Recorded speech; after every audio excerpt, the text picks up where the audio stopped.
Welcome to Royal Teaching Centre YouTube channel. आप देख रहे हैं Royal Teaching Centre YouTube channel. आज हम लोग देख रहे हैं मैथ्स का पार्ट 20। ठीक है, अनुपात और समानुपात का वॉल्यूम 2 आज हम लोग देख रहे हैं। ठीक है, आइए देखते हैं अनुपात और समानुपात क्या होता है। ठीक है, अनुपात किसी भी दो राशियों के बीच तुलना करना होता है। ठीक है, और वो राशि समान होनी चाहिए। जैसे कि हम ये पुस्तक की बात कर रहे हैं। ठीक है, ये दो पुस्तक, इस पुस्तक की तुलना हम इस पुस्तक से कर रहे हैं। ठीक है, एक पतली है, एक इसकी अपेक्षा मोटी है।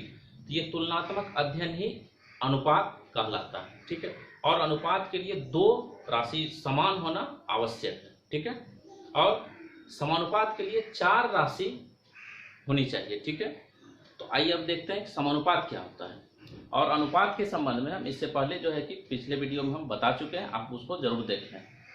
समानुपात में देखिए क्या होता है। समानुपात में 4 राशि चाहिए समानुपात में। जैसे कि ये 4 मार्कर है।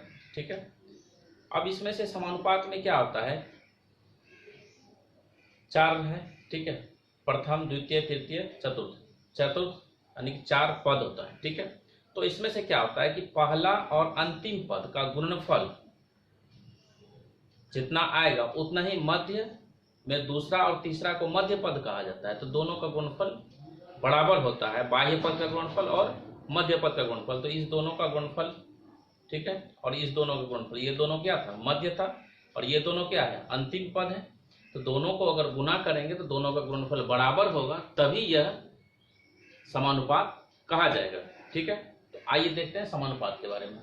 समानुपात प्रोपोर्शन, जब दो अनुपात समान या बराबर हो तो उनके चारों पद समानुपाती कहलाते हैं। ठीक है, देखिए नाम से भी स्पष्ट है, समानुपात, सम मतलब बराबर, अनुपात मतलब अनुपात ही।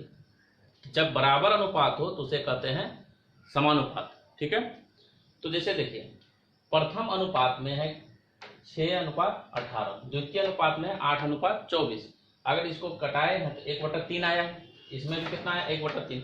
यह 1/3 और 1/3 की समानता। ठीक है, इस प्रकार दोनों अनुपात की समानता को ही समानुपात कहते हैं। ठीक है, और समानुपात को कैसे लिखा जाता है, कैसे पढ़ा जाता है, उसको भी देख लेते हैं। जैसे देखिए 6:18, ठीक है, एज 8:24। ठीक है, ये दो बिंदा अनुपात कहलाता है, और 2 बार अगर ये अनुपात का चिन्ह लगा देंगे तो ये समानुपात बन जाएगा। ठीक है, आप बिंदा से ये भी समझ सकते हैं, 2 बिंदा है तो 2 पद होना चाहिए। ठीक है, और 4 बिंदा है तो 4 पद होना चाहिए। समझ गए। अब देखिए इसमें से आपका जो है 6 जो है, 6 क्या है, प्रथम पद है। 18 क्या है, ये 18 द्वितीय पद है। 8 क्या है, तृतीय पद है। 24 क्या है, चतुर्थ पद है। जिस तरह से हम ये चारों पद बताए थे। ठीक है, अब देखिए इसमें से गुना किया जा रहा है प्रथम पद और चतुर्थ पद को। जैसे इसको प्रथम माने थे और इसको अंतिम, तो प्रथम और चतुर्थ को गुना किया गया। इसी दोनों कहते हैं बाह्य पद। तो बाह्य पद का गुणनफल कितना आया, 6 × 24 144 है। ठीक उसी तरह द्वितीय पद को गुना किया है और गुना तृतीय पद, तो इसको कहते हैं मध्य पद। मध्य पद का गुणनफल फिर कितना आया, 18 × 8 144। ये दोनों बराबर है तभी यह समानुपात है। ठीक है, अब आइए देखते हैं समानुपात के प्रकार कितने हैं। ठीक है, देखिए समानुपात के प्रकार, ये समानुपात सिंबल बना हुआ है। तो पहला प्रत्यक्ष समानुपात, ठीक है, डायरेक्ट प्रोपोर्शन। तो जैसे देखिए इसमें क्या होता है कि यदि किसी भी राशि को हम एक को बढ़ाएंगे तो दूसरा भी बढ़ जाता है। जैसे देखिए यहाँ पे एक बढ़ रहा है तो x बढ़ रहा है तो y भी बढ़ेगा। और व्युत्क्रम समानुपात में क्या होता है, ठीक है, इनवर्स प्रोपोर्शन। ठीक है, तो इसमें क्या होता है, एक को बढ़ाएंगे तो दूसरा घट जाता है। कैसे घटता है, जैसे किसी काम को करना है, एक काम को करना है, ठीक है, तो उसमें चाहिए 5 मजदूर। ठीक है, 5 मजदूर कह रहा है कि हम एक दिन में यह काम पूरा कर देंगे, और मजदूरों की संख्या को बढ़ा दिए तब काम क्या हो जाएगा, जल्दी हो जाएगा, एक दिन के जगह आधा दिन में हो जाएगा। तो यहाँ पे क्या होता है, एक को बढ़ाएंगे तो दूसरा घट जाता है। अब आता है मिश्र समानुपात। तो मिश्र समानुपात में क्या होता है कि 2 से अधिक राशियां शामिल होती है। जैसे कि कार्य करवा रहे हैं तो कार्य एक हो गया, उसमें मजदूर चाहिए, फिर उसके लिए समय चाहिए। तो ये तीनों राशियों के बीच जब संबंध निकालना पड़ता है तो मिश्र समानुपात होता है। और आप अंकगणित में देखते होंगे कि कार्य समय मजदूरी टाइप का सवाल होता है, तो यह मिश्र समानुपात के कंसेप्ट से ही बनता है। ठीक है, तो अब आइए देखते हैं वितत समानुपात, कंटिन्यू प्रोपोर्शन। ठीक है, यदि 3 राशियां इस प्रकार हो कि पहली राशि, दूसरी राशि समानुपात, तीसरी राशि, तो तीनों निरंतर या वितत समानुपात होते हैं। ठीक है, इसमें से क्या होता है, वितत समानुपात में कंटिन्यू प्रोपोर्शन में दो राशि जो है कि एक ही होता है। ठीक है, जैसे कि b का मान a अनुपात b फिर बराबर b अनुपात c, b और b का मान सेम होगा। जैसे यहाँ देखिए 2 अनुपात 4 है तो बराबर कितना है, 4 अनुपात 8, ये दोनों समान होता है, यानी दूसरा और तीसरा पद इसमें समान होता है वितत अनुपात में। ठीक है, यहाँ इसको बटे में लिख दिया गया। ठीक है, a बटा b बराबर b बटा c, अनुपात का अर्थ बटे भी होता है, तो b स्क्वायर हो गया, क्रॉस गुना किए तो बराबर ac, फिर इसको रूट लग जाएगा, b equal to root under ac, और b को मध्य अनुपाती कहते हैं। मध्य अनुपाती मतलब मध्य अनुपाती में कोई एक नहीं होता, मध्य अनुपाती में दो होता है, दूसरा पद और तीसरा पद। ठीक है, दूसरा पद और तीसरा पद दोनों होता है मध्य अनुपाती। ठीक है, कुछ प्रश्न में द्वितीय पद और तृतीय पद समान होते हैं, जैसे कि यहाँ पे है ना, द्वितीय पद तृतीय पद समान है ना, ये दूसरा पद हो गया, ये तीसरा पद हो गया, दोनों समान होता है। ठीक है, चतुर्थ समानुपाती या तृतीय समानुपाती निकालने का नियम एक ही होता है। जैसे 4 पद है, ठीक है, और 3 पद है, दोनों को निकालने का रूल क्या होता है, एक ही होता है। अब आइए कुछ क्वेश्चन की ओर बढ़ते हैं। ठीक है, तो जैसे देखिए क्वेश्चन में है 6, 8 एवं 15 का चतुर्थ समानुपाती निकाला है। ठीक है, जैसे देखिए इसमें से क्या है कि हम यहाँ से लिखते हैं इधर। ठीक है, जैसे देखिए 6 है, इसके बाद क्या है 8 है, यहाँ रेशियो लगा देंगे, फिर यहाँ पे H2 अर्थात समानुपात लगा देंगे, फिर कितना है 15 है। देखिए चतुर्थ पद पूछा गया कि यह आपका पहला पद है, यह दूसरा पद है, यह तीसरा पद है, और चतुर्थ पद पूछा गया है तो इसको x मान लेंगे, ये चतुर्थ पद। ठीक है, इसे समझने के लिए देख लीजिए। अब हम जानते हैं कि दोनों पद जो होता है बाह्य पद का गुणनफल इक्वल टू मध्य पद का गुणनफल, तो बाह्य पद में क्या है 6 और x है, तो 6 गुना x 6x हो गया, बराबर कितना होता है 8 गुना 15 मध्य पद। ठीक है, तो इसको कटा दीजिए, 3 दूना 6, 3 पचे 15, 2 से 4 बार में x का वैल्यू कितना निकला, x बराबर हो गया 20। ठीक है, अब यहाँ पे आपका 20 आएगा। ठीक है, यहाँ पे क्या आएगा आपका 20 आएगा। अब इसको जांच भी कर सकते हैं, जांच करने के लिए क्या करेंगे, यदि आप यहाँ पे x का वैल्यू 20 दे दिए, ठीक है, तो बाह्य पद का गुणनफल 6 गुना 2 कितना हो जाएगा, इसको अगर जांच करेंगे तो, ठीक है, जांच करेंगे तो कितना हो जाएगा 20 गुना 6 120 हो गया। ठीक है, फिर 8 गुना 15 कितना हो गया 120 हो गया, ये दोनों आपस में बराबर है, तो इसका मतलब क्या है समानुपाती है। ठीक है, बस इसी कंसेप्ट से आपको टोटल सवाल बन जाएगा। दूसरा 12 तथा 18 का तृतीय समानुपाती क्या है, देखिए इसमें तृतीय समानुपाती क्या है, 12 और 18 का तृतीय समानुपाती क्या है, देखिए तो 12 को रख देंगे, ठीक है, 12 हो गया पहला, ठीक है, और 18 हो गया क्या दूसरा। अब तीसरा चाहिए आपको, तो तीसरा में क्या होगा कि हम जानते हैं कि दूसरा और तीसरा पद समान होता है, तो 18 हो गया, तीसरा में आ गया तीसरा में आपका आ गया कितना 18। ठीक है, अब यहां से 18 आया तो क्या करेंगे, कभी स्टूडेंट को लगेगा कि तीसरा पद हो गया, लेकिन ऐसा नहीं, क्योंकि समानुपात के लिए 4 पद होना जरूरी है। तो चौथा पद में यहाँ पे आप x को रख सकते हैं, x को रख दिए। अब यहां से इसको गुना कीजिए बाह्य पद को, कितना हो जाएगा 12x इक्वल टू 18 गुना 18, 6 दूना 12, 6 तिया 18, 2 से 9 बार में x का वैल्यू कितना निकल गया 27। ठीक है, तो देखिए यहां पे दूसरा, इसमें से देखिए चौथा और तीसरा निकालने के लिए x का यूज किए ना, हम निकाल रहे हैं तृतीय, लेकिन यहाँ चौथा का जगह x लिखना पड़ता है, ये बात हमेशा ध्यान रखें, इसलिए हम लिखे हुए हैं कि चतुर्थ समानुपाती या तृतीय समानुपाती निकालने का एक ही नियम होता है। ठीक है, अब आइए देखते हैं इसमें से नेक्स्ट क्वेश्चन। ठीक है, ये 12 लिखा हुआ है। ठीक है, 3 एवं 75 का मध्य समानुपाती ज्ञात करें। ठीक है, इसका मध्य समानुपाती कर रहा है, जब मध्य समानुपाती कर रहा है इसका अर्थ हो गया 3 और 75 खुद बाह्य है। ठीक है, इसको 3 लिखे, रेशियो x H2, फिर यहाँ दूसरा और तीसरा पद समान होगा, और फिर यहाँ 75। ठीक है, तो यहाँ कह रहा है 3 और 75 का मध्य समानुपाती निकाले। इसका मतलब है 3 और 75 खुद बाह्य पद है, ये बात हमेशा ध्यान रखेंगे। अब इसको हम गुना करेंगे, कितना हो जाएगा 3 गुना 75, ठीक है, अब बराबर x गुना x स्क्वायर हो गया। अब इधर से स्क्वायर हटेगा कितना हो जाएगा 3 इंटू 75 बराबर, ठीक है, x, और 75 गुना 3 225 बराबर x, तो कितना हो गया x इक्वल टू 15। तो ये आपका हो गया, ठीक है, x का वैल्यू कितना आ गया 15, ये है। अब इसमें से देखिए ये क्वेश्चन 12 17 x अनुपात 51 का हो तो x का वैल्यू क्या होगा। तो यहां से देखिए 12 गुना 51 कर दीजिए आप, बाह्य पद का गुणनफल बराबर कितना हो जाएगा 17 इंटू x, मध्य पद में 17 से 3 बार में कितना हो गया 51, और 12 गुना 3 कितना होता है 36, तो x का वैल्यू कितना निकल गया 36। अनुपात और समानुपात को इस तरह से आप समझ चुके हैं, ठीक है। समानुपात में आपको ये बाह्य पद और मध्य पद का गुणनफल कंप्लीट रूप से आना चाहिए, और इसी कंसेप्ट से आप बना लेंगे। और ये कटाने का कंसेप्ट जो आप देख रहे हैं ये ऊपर ऊपर कटता है, ठीक है, तो आप ऐसे बटे करके भी कटा सकते हैं, आपको जैसे सुविधा हो उस तरह से आप हल कर सकते हैं। क्वेश्चन है 3:5, ठीक है, इसको आसानी से सॉल्व कर सकते हैं, आप देख रहे हैं क्वेश्चन को, ठीक है। तो बाई पद को गुना करें 3x इक्वल टू 5 इंटू 21, 3 से 7 बार में x बराबर हो गया कितना 35, आपका आंसर हो गया, ठीक है। सेकंड क्वेश्चन है, फिर इसको गुना कर देंगे, कितना हो जाएगा 1.2 इंटू 1.2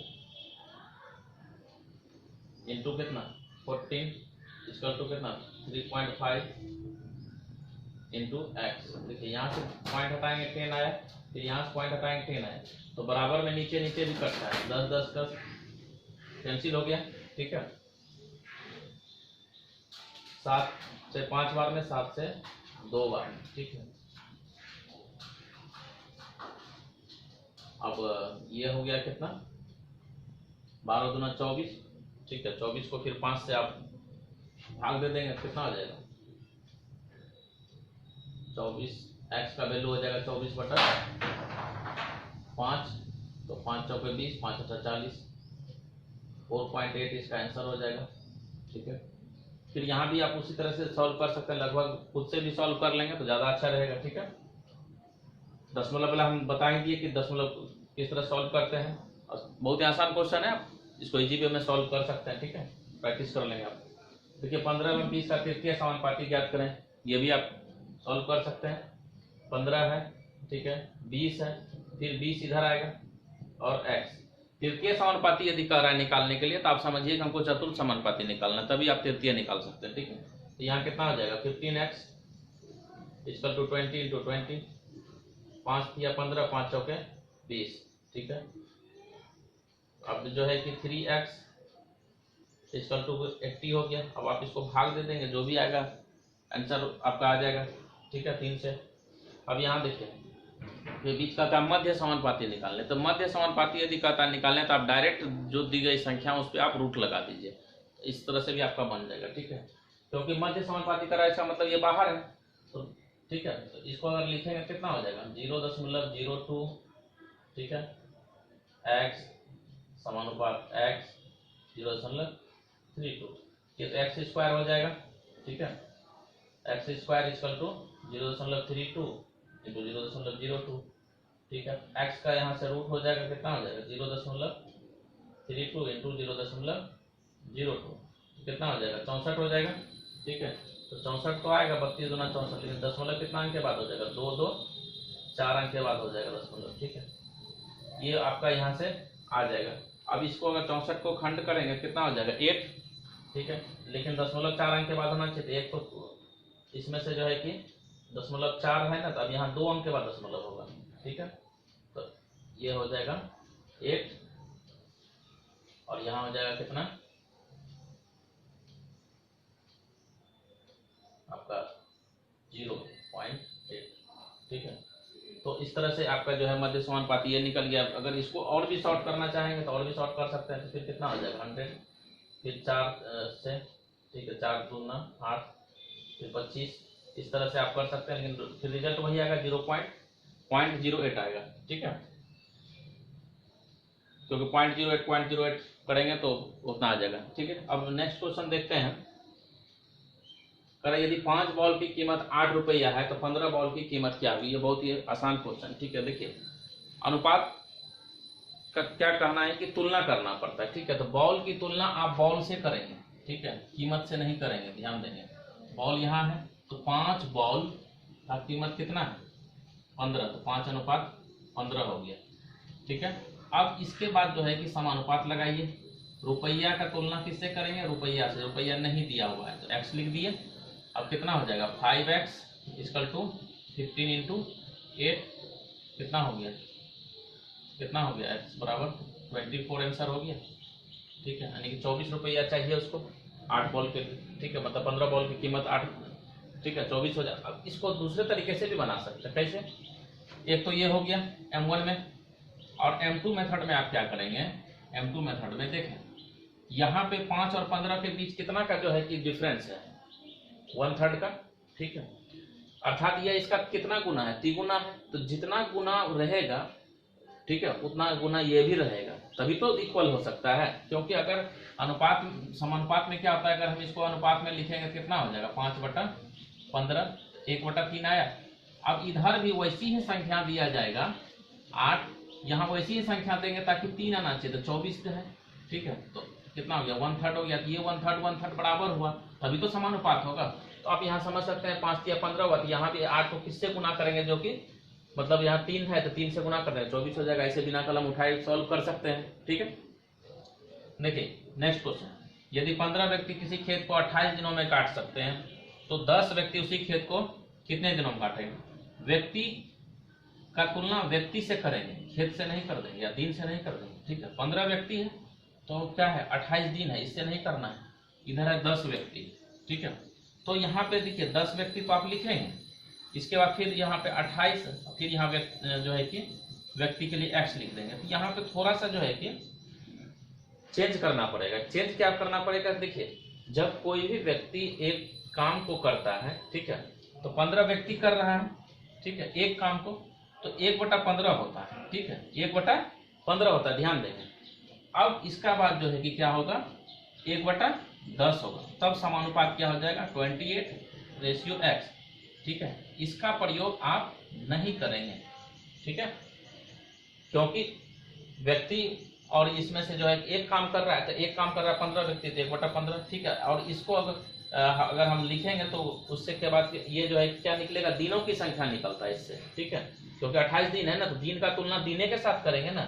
1/15 कर दी, इसका मतलब उस दिन में एक काम का, ठीक है, 15वां भाग इस तरह से होगा, ठीक है, एक दिन में, ठीक है। अब इसमें से अगर यहाँ पे हम भिन्नात्मक अनुपात का नियम अपनाएंगे तो 15 और 10 का एलसीएम कितना हो जाएगा, ठीक है, 15 और 10 का एलसीएम कितना हो जाएगा 150 हो जाएगा, ठीक है। अब 150 से अगर हम इसको बताए हैं कि एलसीएम से गुना करना है, ठीक है, गुना कर देंगे। इसके बाद समानुपात 28 है, फिर x है, तो कितना हो जाएगा 15 से 10 बार में, ठीक है, और 10 से फिर ये 0 कट गया। अब रेशियो क्या आ गया 10:15 समानुपात 28:x। आपको हम यहाँ यह भी कह सकते हैं कि अगर इस तरह का रहे दिन समय वाला तो आप उल्टा में अनुपात क्यों लिख दें, तो ये नहीं कैलकुलेशन करेंगे तब भी चल सकता है, ठीक है। उल्टा किसका, इसी दोनों का उल्टा करना है सबका। अब देखिए यहाँ से क्या होगा y का गुना, तो 10x हो गया बराबर 15 × 28, ठीक है, 15 × 28, तो 5 से 2 बार में, 5 से 3 बार में, 2 से 14 बार में, तो x का वैल्यू कितना निकल गया 42 दिन निकल गया, ठीक है। दिने पूछ रहा है कितने दिनों में काट सकते हैं, तो 42 दिन में पूरा खेत काट सकते हैं, ठीक है। इस तरह से आप अनुपात कहता है तुलना करने की, हम तुलना करके समानुपात आसानी तरीके से निकाल सकते हैं। क्वेश्चन है a² - b² और a + b के बीच तीसरा समानुपात ज्ञात करें, ठीक है। तो तीसरा समानुपात कह रहा है निकालने के लिए, ठीक है। तो आपको दिया हुआ है क्या, पहला और दूसरा दिया हुआ है, ठीक है। तो देखिए इसको आसान तरीके से 2 मेथड से देख लीजिए। a² - b², ठीक है, एक पद है, दूसरा है a + b, ठीक है। तो तब समानुपात तीसरा भी क्या होगा, सेम होगा, a प्लस बी। ठीक है, अब तीसरा पद निकालने के लिए कहता है तो हमको क्या निकालना पड़ता है, चौथा निकालना पड़ता है। तो यहाँ चौथा x हो गया। अब क्या होगा, ये और ये गुना हो जाएगा, फर्स्ट और लास्ट गुना होगा, बाह्य पदों का गुणनफल इक्वल टू मध्य पदों का गुणनफल। ठीक है, a square minus b square, ठीक है, इंटू एक्स हो गया। इसके बाद बराबर ए प्लस बी और ए प्लस बी, यही है ना, ए प्लस बी, ए प्लस बी। ठीक है, बाह्य पदों का गुणनफल इक्वल टू मध्य पदों का गुणनफल। देखिए अब यहाँ से ए स्क्वायर माइनस बी स्क्वायर है, तो इसको हम लिख सकते हैं ए माइनस बी इंटू ए प्लस बी। ठीक है, और यहाँ x है गुना में। ठीक है, बराबर में a प्लस बी और फिर a प्लस बी। ठीक है, a प्लस बी कैंसिल हो गया, तो x बराबर क्या हो गया आपका, a प्लस बी बटे a माइनस बी, यही हो गया आपका आंसर। ठीक है, ध्यान देंगे कि यहाँ पे आपको ये M1 मेथड में तो आप देख लीजिए। ठीक है, M1 मेथड में आपका सॉल्व हो चुका है। ठीक है, अब इसमें से आपको द्रुत गति से देखना है कि M2 मेथड में। ठीक है, तो यहाँ देखिए जो पद दिया गया है ना, ये दूसरा पद। ठीक है, तो आप ध्यान देंगे कि तीसरा भी यही पद होगा। ठीक है, और चौथा तो x होता है। ठीक है, अब इसमें से एक तो प्लस एक माइनस होगा ही, आप जान रहे हैं, एक प्लस होगा और एक माइनस, जो यहाँ है वो तो कट जाएगा, तो बचेगा ये। कहने का सेंस है कि इतना कैलकुलेशन आपके मन में आ जाना चाहिए। ठीक है, मेंटल कैलकुलेशन। अब इसको डायरेक्ट आप समझ सकते हैं कि a प्लस M2 मेथड में, ठीक है, a माइनस बी होता है और a प्लस बी होता है। ठीक है, और ये दूसरा पद है, तीसरा भी सेम होगा, a प्लस बी और a प्लस बी। ठीक है, तो एक तो कट ही जाएगा, तो इसके बाद यहाँ पे जो है कि इधर से गुना हो जाता है करके, तो x बराबर ये हो जाएगा, ये ऊपर चले जाएगा। ठीक है, a बाई बी और a माइनस बी, ये हो जाएगा आंसर। आप एग्जाम में खुद से सोचेंगे अच्छी तरह से, समय आपका बचेगा। ठीक है, अब आइए ये क्वेश्चन देखिए। ठीक है, ध्यान से देखिए इस क्वेश्चन को, ये भी आसान तरीके से बन जाएगा। ठीक है, पहले आप सॉल्व करके देखते हैं, उसके बाद फिर आप डायरेक्ट भी बना सकते हैं। देखिए यहाँ पे क्या है, कौन कौन पद है, पहले इसको देखना है। ठीक है, ये जो है आपका एक पद है, ये दूसरा पद है, ये तीसरा पद है। ठीक है, ये पहला, ये दूसरा, ये तीसरा।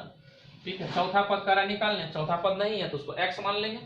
ठीक है, तो यहाँ पे पुनः हम क्वेश्चन को लिख देते हैं, P square minus P Q plus Q का स्क्वायर। ठीक है, अनुपात पी क्यू प्लस क्यू का क्यू समानुपात p माइनस क्यू अनुपात x हो गया। अब देखिए बाह्य पद का गुणनफल, पहला और चौथा पद गुणनफल में आ जाएगा, P square minus P Q. ठीक है, और प्लस क्यू का स्क्वायर, यहाँ पे x हो गया। ठीक है, अब देखिए ये दोनों फिर गुना होगा, यह और यह, तो p का क्यू प्लस क्यू का क्यू। ठीक है, और p माइनस क्यू। देखिए अब इसको अगर फार्मूला पे हम लाएंगे तो क्या इसका फार्मूला होता है, फार्मूला होता है क्या, ठीक है, p प्लस क्यू। ठीक है, इसके बाद P square minus P Q plus Q square. ठीक है, इसको भी घेर देते हैं, ये फार्मूला होता है। P Q plus Q Q का फार्मूला ये होता है, और ये यहाँ पहले से है पी माइनस क्यू, इसको भी रख दिए। अब देखिए यहाँ पे सेम यही है, P square minus P Q plus Q का स्क्वायर, और यहाँ पे एक्स भी लगा हुआ है, तो ये पूरा का पूरा खत्म हो गया। ठीक है, x बराबर, अब यहाँ एक प्लस एक माइनस है, तो हम इसको लिख सकते हैं पी स्क्वायर माइनस क्यू का स्क्वायर, तो यही आपका आंसर हो गया। ठीक है, ये आप देखें M1 मेथड में। अब इसी सवाल को M2 मेथड में भी देख लेते हैं। देखिए क्वेश्चन यहाँ दिया हुआ है, अब कह रहा है कि इसमें से अगर इसका फार्मूला आपको दिमाग में आ जाता है कि इसका फार्मूला ही करना है, और ऐसे भी अगर कोई घात लग जाता है ना, उसको फार्मूला बेस्ड ही करके आप कैलकुलेशन कर सकते हैं। ठीक है, क्योंकि हमको यहाँ तुलना करना है। ठीक है, और कुछ विशेष है नहीं। तो यहाँ पे हम जानते हैं कि इसका जो है कि फार्मूला में जो है कि पी क्यू आएगा, पी प्लस क्यू आएगा और सेम आएगा। तो जब सेम है तो ये तो खत्म हो जाएगा, जैसे यहाँ खत्म हो रहा था। ठीक है, तो जब खत्म हो जाएगा तो बचेगा क्या, यहाँ से P Q plus Q Q का से, ठीक है, तो बच क्या जाएगा, ठीक है, इससे क्या बचेगा, एक बचेगा पी प्लस क्यू, और ऑलरेडी पहले से पी माइनस क्यू है, ठीक है। आप इसको मेंटल कैलकुलेशन करके डायरेक्ट सॉल्व कर लीजिए, P square minus Q square, ये हो गया आपका आंसर। तो इसको जो है आप बिना कलम उठाए सॉल्व कर सकते हैं, खाली आप देखें कि फॉर्मूला लग रहा है, ठीक है, और फॉर्मूला तो आपको याद रहता ही है, ठीक है, आप तुरंत अप्लाई कर दें, ठीक है। जो भी स्टूडेंट समानुपात को अच्छी तरह से देख चुके हैं, ठीक है, वो अनुपात चैप्टर को भी एक बार पुनः देख लें, ठीक है। रॉयल टीचिंग सेंटर के यूट्यूब चैनल में डिस्क्रिप्शन में आप पहुंचे, ठीक है, और उस डिस्क्रिप्शन बॉक्स में जो है इससे पहले पार्ट का भी लिंक दिया हुआ है, ठीक है, और आप लोग अच्छी तरह से उस वीडियो को भी देखें, ठीक है। मिलते हैं हम नेक्स्ट वीडियो में, तब तक के लिए धन्यवाद।